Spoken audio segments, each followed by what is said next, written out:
You're listening to Graphic Novel Explorers Club podcast, an audiobook club. Thanks for checking out today's episode of Graphic Novel Explorers Club. I'm one of your hosts, Johnny Flores. I am joined by the beautiful and talented Francis Preziosi. Self-declared. And D-Love. Or as most people call me, Dennis. Today we are discussing Happy! By Grant Morrison and illustrator Darick Robertson. We hope you've already read today's title because all three of us have read the book and we'll be discussing in detail, so beware, spoilers ahead. We would love for you to share your opinion and thoughts on our social media. Our Twitter is @GN Explorers Club. You can find us on Facebook, or you can email us at gnexplorersclub@gmail.com. Graphic Novel Explorers Club is available on iTunes, Stitcher, and wherever podcasts are available. We will be back next week with Paper Girls by Brian K. Vaughan and illustrator Cliff Chang. And today's episode is Happy, written by Grant Morrison and art by Darick Robertson of The Boys fame. And Grant Morrison of various DC fame, particularly Batman. And lettering by Simon Bolin. We never talk about the letterists. You know, they should get more credit because if you can read it well, even if it's crap, no spoilers, then it helps a lot. Well, and Dennis, you're going to take charge on this one because you guys all read this within the past 24 hours, and I read it like 2 weeks ago.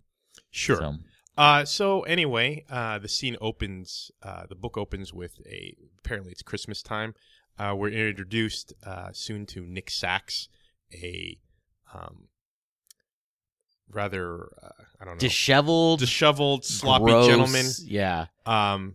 The book opens very much, it harkens me to memories of Preacher. Harkens. Right. I was thinking Christmas. Hark the Angel Sings. Anyway, it reminded me a lot of Preacher, how it opened. To sum it up, basically a guy in a cockroach outfit is getting a blowjob from a hooker, and mid mouth coitus, he gets shot by Nick Sax, and she complains, and I think Nick, if I understand correctly, offers her some money to finish the job for him, essentially. So it's really... I didn't get that. Oh yeah. No. Oh yeah. Huh. Yeah. Anyway, well, the guy was like a serial killer, wasn't he? Right. It turned out he said he killed saved her. prostitutes. And, yeah.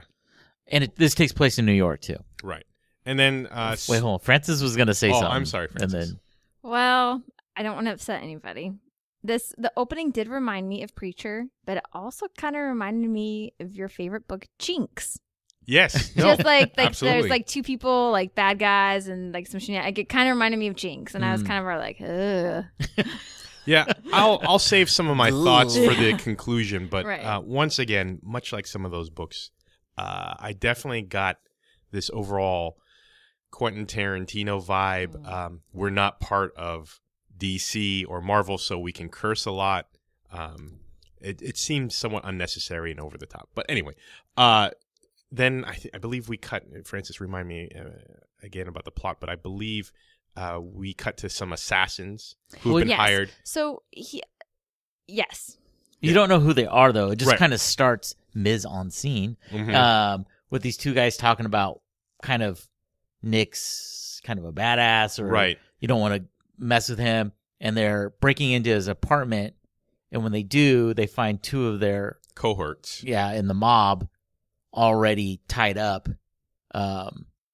Apparently Nick knew they were coming, right? And as it turns out, Nick had actually hired them to kill him so that they would be in one place at one time. They were basically the Three Musketeers, I guess. He coined them that. There were supposed to be three. There's actually four because this new guy... Like the real Three Musketeers. Right. Came along. And so Nick proceeded to kill the third guy, surprised by the fourth. The fourth guy begged for his life, said, look, I have a password. We have this money. It's never implied if the guy actually told him the password. And well, it's his grandfather's. It's his grandfather's password, so it's like a family. Right, but I'm never... I thought he never actually passed. Yeah. If he ever said, it seemed to me that Nick just basically, like, fuck you, I don't care, and shot him. And everyone else, this becomes a big plot point. Everyone else assumes he has the password. And then I would agree with you on that. Yeah. Yeah, I never got the impression he actually, like, he almost didn't care about Right. the password. Who cares? Stupid And what password. and what's the password to? Right, exactly. You know, it's like, kind of a Maltese Falcon thing. And I never go to the bank and be like, hey, here's my password. Right. Can you give me 40 of my hard-earned dollars? Right, unless you're like a mobster, I guess. I guess. So anyway, Nick proceeds to kill the fourth guy, but he also gets shot in the process. The police, he stumbles outside. The police come.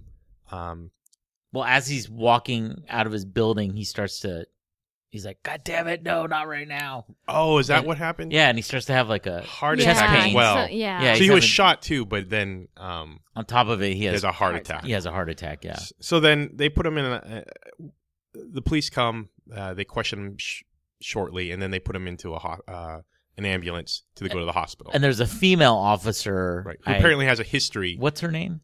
It was really hard to... I almost want to say it's it's- Meredith, but it wasn't. It's like Merida or Merida. It's spelled really weird. Yeah, it's an Irish name. I looked it up. Oh, is it? I looked it up and I tried to look up how you actually pronounce the name, and there's all the websites I went to, there was no pronunciation.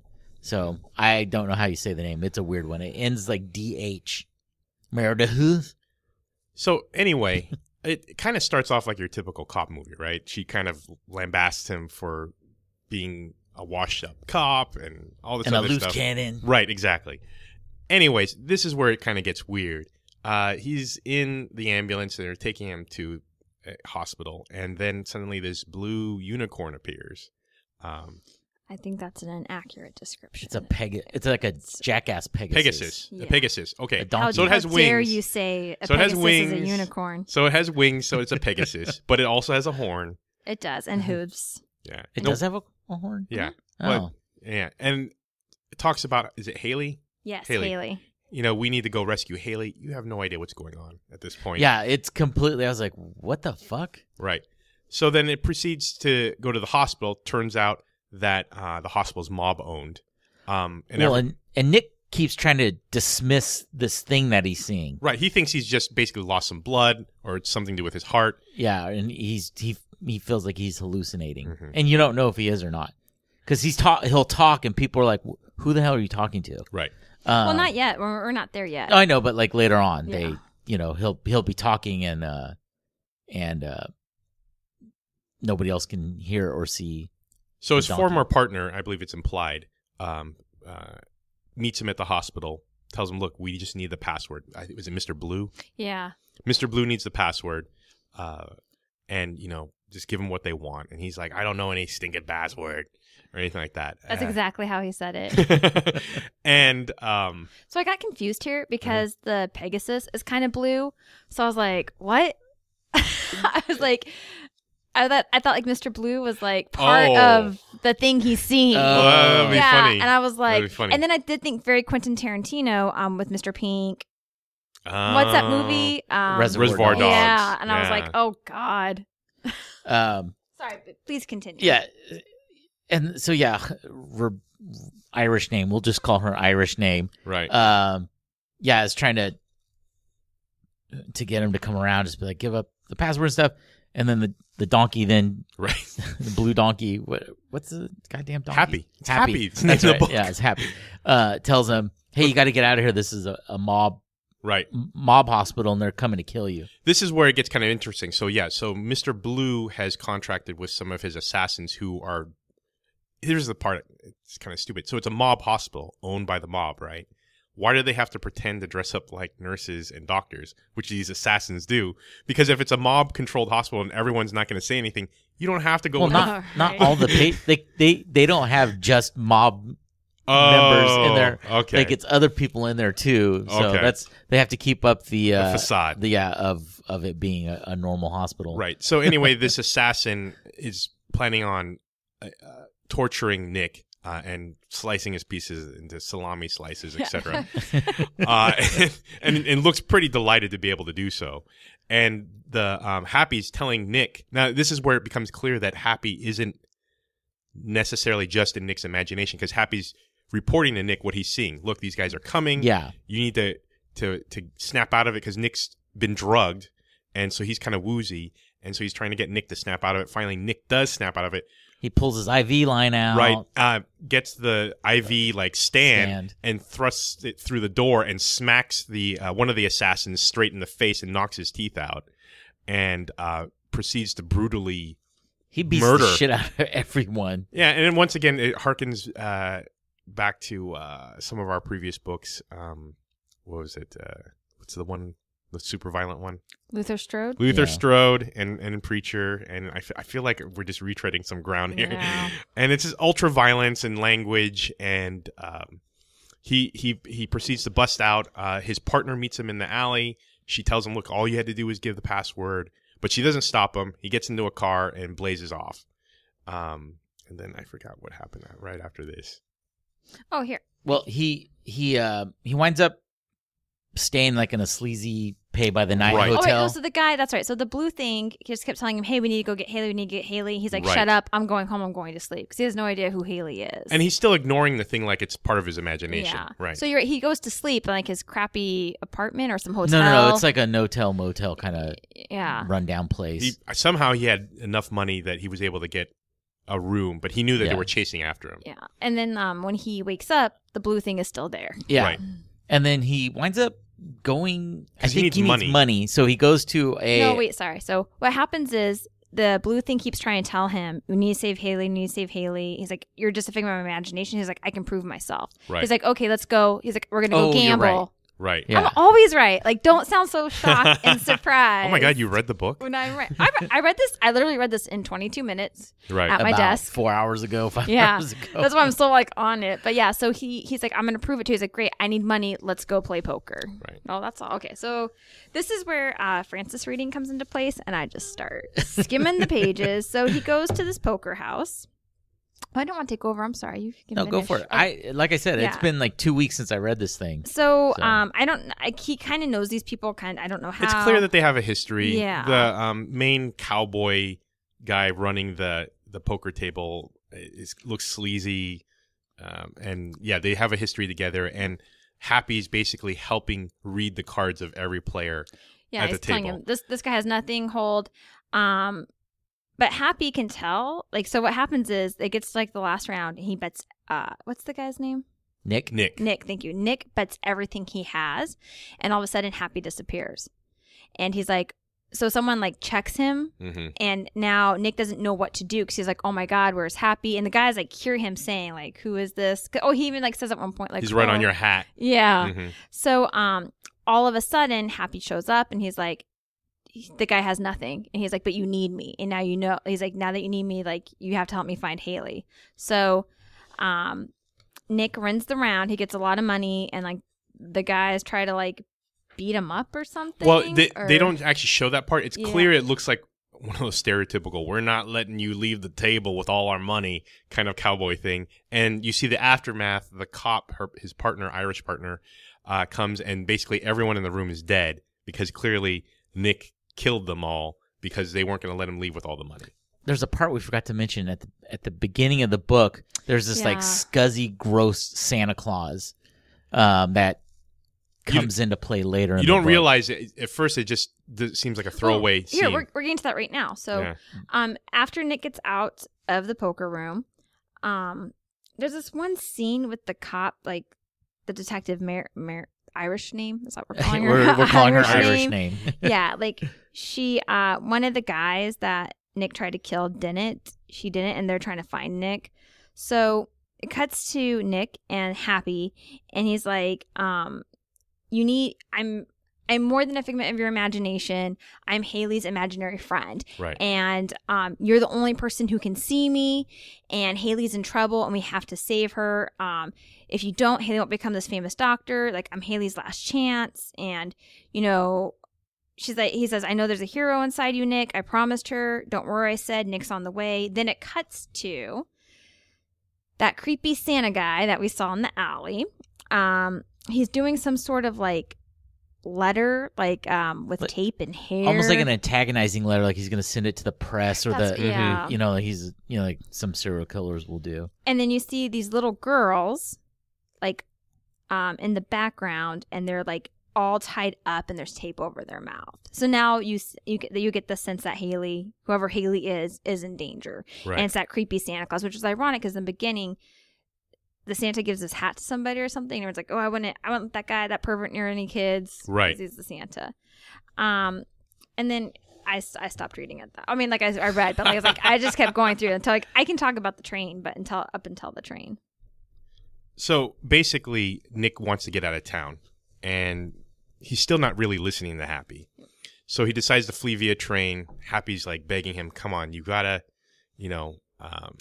go and save Hailey once again. That's one of the things that I had this book was problematic, but one of the things that I had a hard time with was like how much time was spent trying to make Nick convinced that Happy was real and was really assisting him. Was like, come on. Like, I would think after the poker game, you'd be like, okay, whatever this is, I'll follow it. Yeah. Well, at this point, I don't doubt that he thinks that it's real. I don't think he cares. Like, he doesn't care. He doesn't know who Hailey is. And then is this where it gets into the backstory of his life? Right. So this is where you find out exactly, like, it turns out that Nick was actually a really good all-star cop. And his partner was the Irish cop person. Well, and he was married. Right. He was married. And it starts, like, with their happy marriage. Like, happy they're marriage. so happy. Oh, happy. Get it? Yeah. And then he starts having to do all these terrible cases, and it starts kind of wearing on him. And also the mob, Mr. Blue and his cohorts try to basically pay off Nick and tell him to look the other way regarding some investigations. Nick refuses, and Mr. Blue basically blackmails him and says, look, I'm going to tell your wife all about the affair that you're having with your partner. Yeah, which is the Irish Irish name. And he does tell, like, you see in the story, like, he tells his partner, like, I can't talk to my wife about these things. Like, she already has an issue with depression. She can't know how horrible this place is. And I got the impression the affair wasn't like a love affair. Like, it was like a one-time discretion. Like, I wouldn't say one time. You thought it was like multiple? It's a multiple. But the thing is that you nailed it on the head that he turned to his partner because she's the only one who kind of understood. So they commiserated together. Is the thing that really happens with cops. My mom was a cop, and she would tell me, like, you see so much gross shit that when your partner is not involved in law enforcement in this, or at all or in the same way, that's why cops have like 3 or 4 marriages, because they get married when they're a normal person to another normal person, and then they get churned out by the law enforcement, all the horrible things they see, and they wind up becoming distant or abusive or alcoholic, and they break up that first marriage that they entered into when they were still a normal human being. So that is pretty spot on for a lot of cops. Yeah. Right. So then Nick basically calls Mr. Blue on his bluff. It's like, fuck you. I'm not going to take your money or whatever, do whatever. Well, it turns out that Mr. Blue called his bluff, or not called his bluff, actually. Acted on his threat. Acted on his threat. Thank you. And sent the wife basically pictures or video via computer. And it's heavily implied that she was also pregnant when she left. So she left Nick. Which she has a pregnancy test that looks positive in the trash. Right, exactly. Not so subtle. Yeah. And so she basically leaves him, sends him into a further downward spiral. It's pretty tropey. And that basically explains how we have the current Nick we have now. It was a little trope-ish, but I thought it was an effective way of showing how he went from an idealistic cop to the person that we're introduced to at the beginning of the book. I agree, but I would argue he should have been, if he was so smart, he would know that guy would act on his threat and would protect his wife or tell his wife ahead of time or something. But he was getting to that point where he was already burned out. And just I don't think that he didn't believe him. I think he didn't care. Yeah. I think he was like... They did a really effective job of showing how... It was only like 3 pages. Yeah. I mean, like in a short span of time, like how he was growing further and further distant from his wife. Yeah. I thought they did it. Right. They would show basically, they would be laying next to each other in bed, and then slowly he would be colder and wouldn't be next to her. He would take a dump with the door open. Right. That's you. I don't do that. I would never do that. It is beyond any sort of like normalcy in a relationship, when people start shitting with the door in front of each other, I'd be like, all right, well, I guess we're splitting up now because you don't care. What about farts, Johnny? Farts are different. Farts are not hunks of shit coming out of your butt. It's like the precursor, though. Yeah, you know it's coming. I will give you that. Farts are cries for release from imprisoned turds, but it is not the same thing. There's nowhere near. I can fart in this room and I can take a shit on top of this table, and then you tell me which one you'd prefer me to do. Neither. If you had to choose, though, you would take the fart over a turd on the table. I guess so. If I have to make that Sophie's choice. So then it shows Nick, he's on the train. Right. So basically, Mr. Blue tracks him down. He sends another assassin. Happy is once again trying to be so earnestly happy and convince Nick that he needs to help Hailey. Finally, Nick actually kind of turns Happy, and Happy actually turns like a kind of a mossy green, and he's sad, and he's like, whatever. And then that's when the twist... he just starts to like... Tell him all this, like how the world's so horrible. Yeah. Yeah. And that makes... It reminded me of... I used to get the Ren and Stimpy comic books, and I think they did this in one of the actual cartoons, but Ren and Stimpy pull each other's eyes out and switch them. And so Ren was the Chihuahua, right? Right. Yeah. So Stimpy starts to see everything from his eyes, from Ren's eyes, and it's just like shit, green, just things are falling apart, dilapidated. And then Ren sees things through Stimpy eyes, and they're like beautiful flowers, cartoony. And that's what that reminded me of. I was like, oh, he can now visually see. Right, because I think Happy tries to prove Nick, it's like a Christmas movie. It's like tries to prove to Nick that the world isn't so crappy. And then he goes into the train and realizes no one gives a shit and everyone's sad. So so he's depressed, but then that's when the twist is revealed. You see the newspaper heading, and it shows some of the missing children who are apparently missing, who've been kidnapped by the Santa guy that no one knows about. And Happy reveals that one of the kids is Nick's daughter.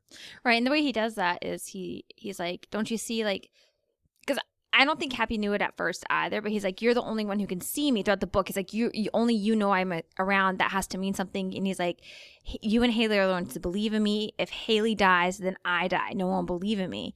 And then that's when Happy says, he's like, I think that you can see me because you're part of Hailey. And I think Hailey's your daughter. I don't think Happy knows either what the connection is at first, or maybe he does, because he tells her, "Don't worry, I'll go get Nick." Right. Yeah, and then Nick starts to care. Right, and then Johnny just turned down my volume. Nope, I accidentally did that. Sorry. Hashtag time's up. Hashtag you can't silence women. Right, so it gets a little as much weird as here. I try. So now Nick has a purpose. Now he realizes, shit, I actually need to save Hailey. That's my kid. He recognizes, I think her name is on the front of the newspaper. And it's his last name too, right? Or something? Or he recognizes, he recognizes the name. Right, exactly. And then, so he goes out into the snow, I guess, to try to figure out how he could find Hailey. The weird part is he actually finds a blue feather from Happy. Like, he's actually able to touch it. So it becomes this weird thing, and then we can address it near the end of the book. That comes up again, and I don't understand what it means, if it's like some Forrest Gump thing or whatever. But anyway. Well, that's how he first meets him in the ambulance. A feather falls on his face. Oh, yeah. Yeah, it wasn't just this thing comes, it's the feather. Yeah. Then we cut to a scene where now we know the true horrors of what's going on with the Santa thing. Not only is he some weird molester, but apparently this is some sort of orchestrated web video thing where it's being like a service that people are paying for, and he's basically an actor in this part, performing these horrible. Well, no, I think there's like executives lined up. Yeah, it's like a TV show. No, but no, like they're going to do it. He's not actually going to hurt the girls. I got people the impression pay. He was killing. It was like snuff films. Right, no, but what I got the impression of, though, it wasn't him, the Santa, who was going to do it. There's like people who paid to do it, and they're going to get filmed doing it. Oh, I thought it was. I could be wrong, though. I thought they were just the mob guys there to basically like. Maybe cold that's TV what execs. it is. They're the almost. producers. Yeah, exactly. I thought they were like participating too. I could be wrong. It's possible. I mean, I don't either way, know. it's disgusting. Yeah, either way Right. it is. So yeah, I started getting Preacher vibes off of this. And wasn't there a part in this too where Nick gets accused? Like people start to suspect him? No, it's another guy. So what happens is when we skip the scene, it's one page. Right after you see Santa Claus with the girls bounded, there's another guy who was in the alley at the beginning, and he has the hat, and so they think like they've caught the killer. Well, not only that, but because Nick's talking to Happy, and Happy's like, "Look, you have to save Hailey," and so this guy overhears Nick talking about kids and saving. Okay. So they assume he might be the guy kidnapping them. That's why they suspect him. Oh, that makes sense. I forgot exactly what brought Nick to the church, but he ends up in a Catholic church, and he's trying to talk to a priest to give him guidance in order to help find Hailey. Well, it turns out this preacher is one of the subscribers to this channel. Nick roughs him up, looks at the computer, and realizes that the scene he's seeing is basically the Christmas tree scene with the kids tied up, and realizes that this pervert priest is one of the viewers. So he tries to get the priest to talk. And I got the impression that Happy somehow brought that about, because otherwise I was like, what are the odds on that? Like, he goes into the church where it just happens to be a pervert in there. Much like Preacher, it's never too late to find God. It's never too late to... Yeah, but I agree, because I think that's what the feather had to do. Like, he was leading him. Yeah, okay. Yeah. Because, I mean, it would be pretty... What are the odds that when you're in your most desperate hour, you happen to stumble upon That's when most people find God. No. Well, I will say, though, like, at this point, I was like, oh... Because Dennis had warned me, I was like, we're missing another book. Like, there's no way we're going to get to it at the end of this. But Right. Yeah. So then he proceeds to shoot the preacher dead. The priest, I'm sorry, not preacher. And then using his CSI detective skills, he can tell from the light in the room and... I know, like what hotel room they're at. Yeah, what building. So he knows where to go. So basically, he makes his way to the building that... the production is being filmed at, and he breaks his way in, starts shooting up the room. Turns out that Mr. Blue is in charge of all this. We also get a scene with Irish cop where I think she's fed up with everything and is planning on sending the police force for Mr. Blue as well. And I think she might know already where all this is happening. Yeah, and I feel like she also was just like, I'm sick of being a bad cop, and I'm going to do the right thing, no matter what the consequences are. I kind of got that impression. I got that at the end. So you want to go ahead? Sorry. No. Oh, so we get a few more gross scenes of the Santa shooting up on some drugs, and apparently because he's on drugs, he can see Happy, which is a little weird, but that comes into play. Like, well, what does that matter? Anyway, Nick gets into a fight, shoots most of Mr. Blue's guys, gets in a fight with Mr. Blue, gets in a fight with the Santa. And gets really hurt. Right. And the Santa's, I think, choking him to death. Well, he gets stabbed in the stomach. By Mr. Blue, I think. Or one of the two, yeah. Either Santa or Mr. Blue stabs him in the stomach. But pretty bad. But thankfully, because the Santa can see Happy uses it to his advantage and gets all the imaginary friends, I think, from the kids. Yeah, from the kids. Like, all of a sudden, there's a huge superhero page. Right. And then they all basically freak out pervert Santa to the point where he lets Nick go and he falls out the window. I thought Nick threw him out the window. Oh, was it? And then he slams into one of the police cars that show up. Oh, yeah, you're right. He does. Yeah, he beats him up. Mm-hmm. And throws him out the window. So then, we're not done yet. So Nick gets reunited with his daughter. Right. Nick gets reunited with his daughter and then gets shot by Mr. Blue one more time. And then Irish cop shoots Mr. Blue in the back and saves him. And so Nick's basically bleeding shoots Mr. Blue in the back. Right. And so Mr. Blue's dead. So and there was a line where he's like, Mr. Blue calls Nick a cunt. And then she says something to the effect of like, well, I'm a cunt too, but I'm the one that shoots you in the back or something like that. I don't know. Yeah. So then this is where I got really confused at the end. Yeah, I agree. Is like, Nick, happy, Nick, look at me. You showed me how it felt to be you. this is the least that I can do. Happy, you little fucker, always gotta be happy. So like he makes him happy, like at the end, but then it looks like he's dead. It looks like Nick died. I'm pretty sure he is dead. Okay, and then the very last page, it's like a pawn shop, right? Yeah. And it's Irish Wait, cop. we missed a part Irish where name. like, so Nick, before he died, he tells Merida what the password is. Like he tells her, and he's like, "Look, promise you'll look after my wife, my kid, and Your mom." Yeah, and she promises. So yeah, she goes into the shop or whatever, and there's a guy reading paper, and she says, "The Don sends a message, La Piuma, whatever." It's actually the blue feather. It is. I Okay. translated it on Google. And then she says, "That's right, and a happy new year to you." And she holds up the feather. That's what that Right. says. It. Yeah. So. But the building that she goes into has blue curtains, the same shade as him. You're right. The name of the building or the business placard has a blue tint to it with a feather. It has the feather. Yep. And there's you're blue right. there's blue pieces throughout the Right. story. So I'm just curious, is she, and it's Irish name. So is she an agent of some sort of like earth, like heaven on I don't earth? think she's that altruistic. I mean, No, I don't mean like she's, or is she some sort of like supernatural being? I don't think because so. she's caught the feather and seems to be aware of, hey, there's, the blue happy is here. That is the weird part, but I mean, the whole reason why she was working with Mr. Blue, what's his name? He's Blue too. Yeah. But anyway, Mr. Blue is because her mother, they were threatening to basically do horrible things to her mother. And so she felt trapped. And she's probably done some really not awful that stuff. part of it, but her having that feather. You know what it reminded me of? At that very end was what's the movie with something Love? It's with Ewan McGregor and the chick from Mask. I can't remember her name. A Danny Boyle movie. Yeah.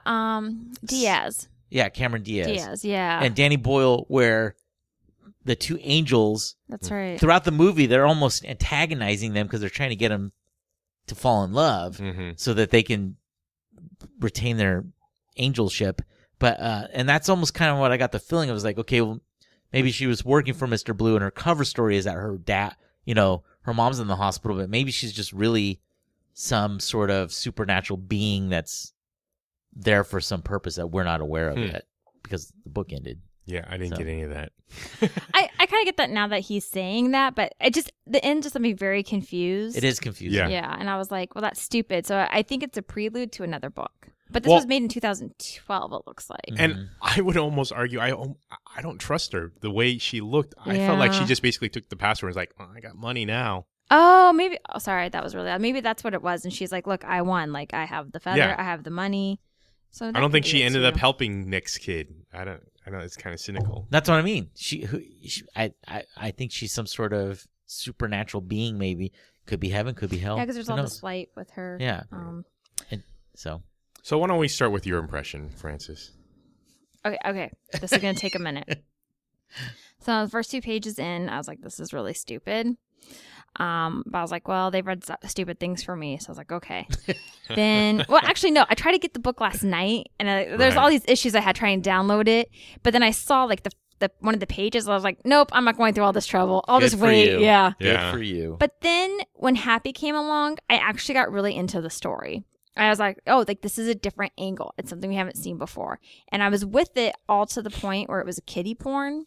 That I was like, damn it, why does it have to be kiddie porn? Like, why can't it just be this girl's in trouble? Like, then it just really put me off and it made me sick.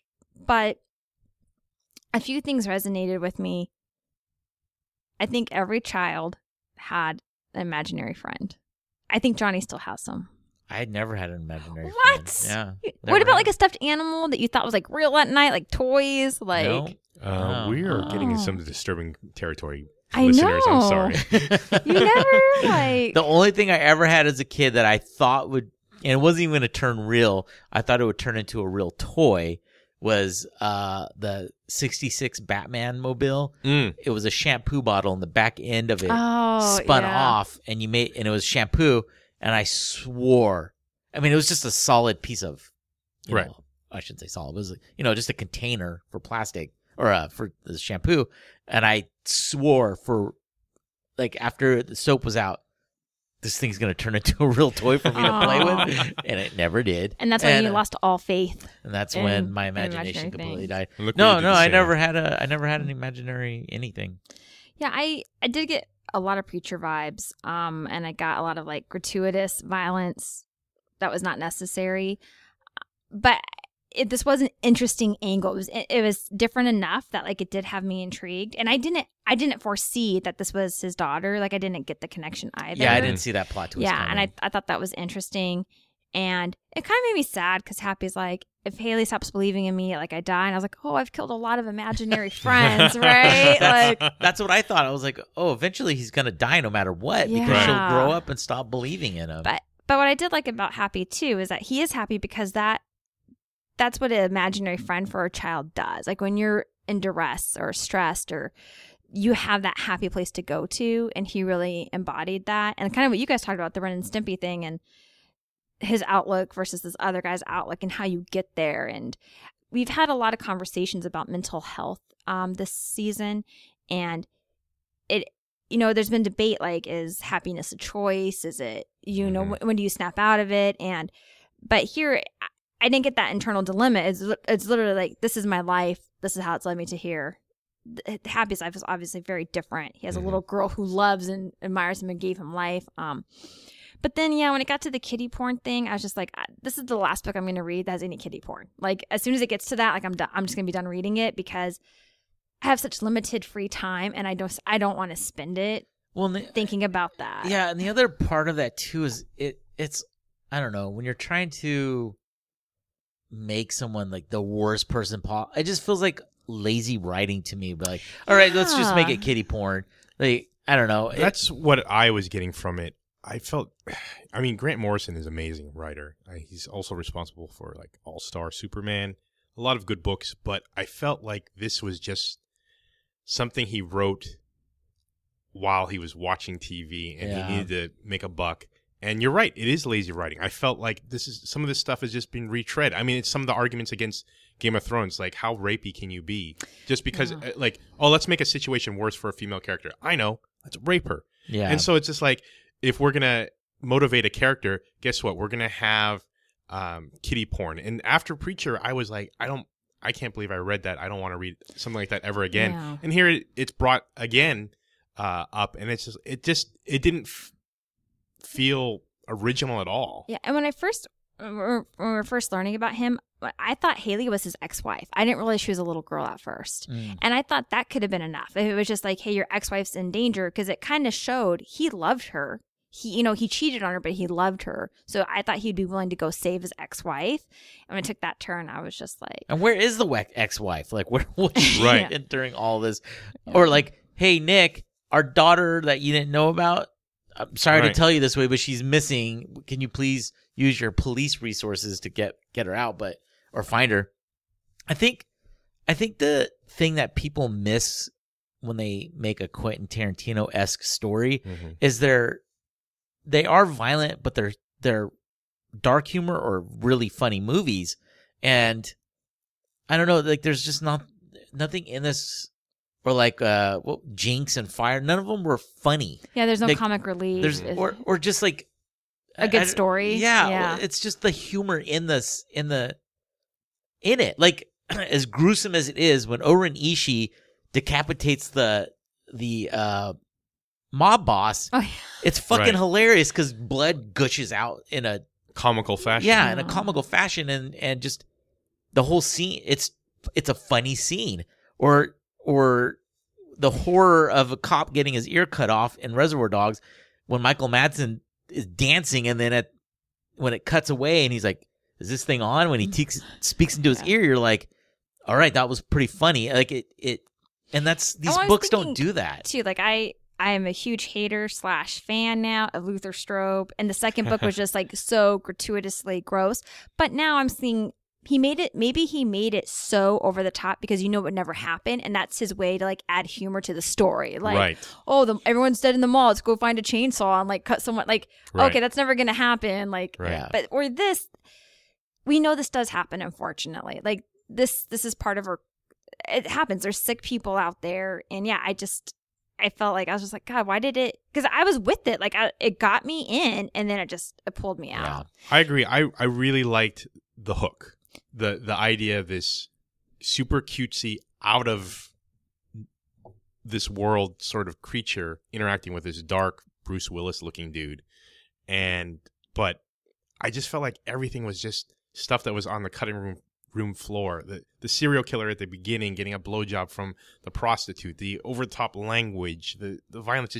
I was numb to it all. And we tried to do a lot of Preacher, so I feel like maybe that's what dulled me. But I just feel like I've been here before. It's not edgy. It's not. Yeah. It's not. You're not cutting head. any new territory. It's just lazy writing, like Johnny said, where you're just filling pages full of guys cursing and some super horrible serial killer. And I like serial killer stories. I like Hannibal. Those are very interesting stories. Like serial killers in there are interesting. Here it just seems like, wow, I'm just going to put this guy in a cockroach outfit and he's going to have a hammer and he's going to be called the Hammer of something. And I don't know. It felt boring. So before we started recording, Dennis, you said this is being made into a show? It is a show now. I think it just got renewed for its second season. Obviously, much like Preacher, I wondered how could they turn some of this material into a TV show. From when I looked at the summary of the episodes, they obviously take the essence of the book, the idea of happy, and turn it into something else. I don't think it's necessarily like my kid's gonna die kind of thing. It could just be he just has an imaginary friend. Like Nick has like a weird Jiminy Cricket. I think I read that he is kind of a dirty cop, and then Happy shows up. Right. So they don't actually translate, I think, from what I saw of some of the summaries. Like verbatim This whole story. Because, this is it. This is the only book. There's nothing else. Yeah, it was really rushed. It was really unbelievable. Like, he just found, like, these kids are in danger. You just find him.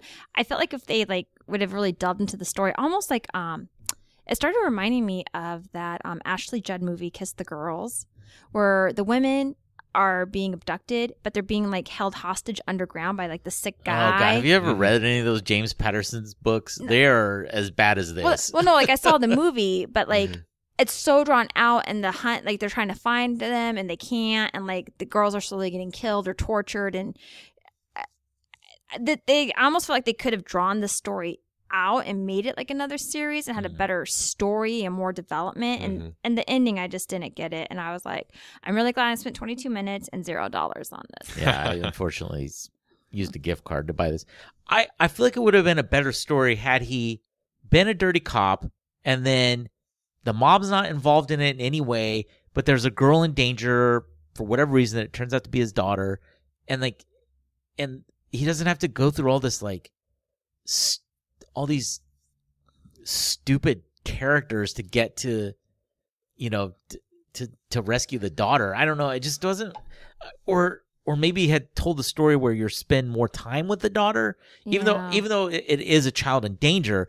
If you could somehow spend a little bit more time with the character so that you are like, oh God, I hope this little girl gets out of this. Like maybe see her get abducted, like see her at school, like see her kiss her mom goodbye. Or have them have some sort of strained relationship where he is a shitty dad and doesn't promises to be there for things and then doesn't show up, and then he realizes like, crap, my daughter, I need to be a better dad and I'm gonna go get her, and then after that I promise I'm gonna, I will be the parent I need to be instead of just this shitty dad. I don't know. It just wasn't. Yeah, it came across as like a weird, perverted version of like Who Framed Roger Rabbit.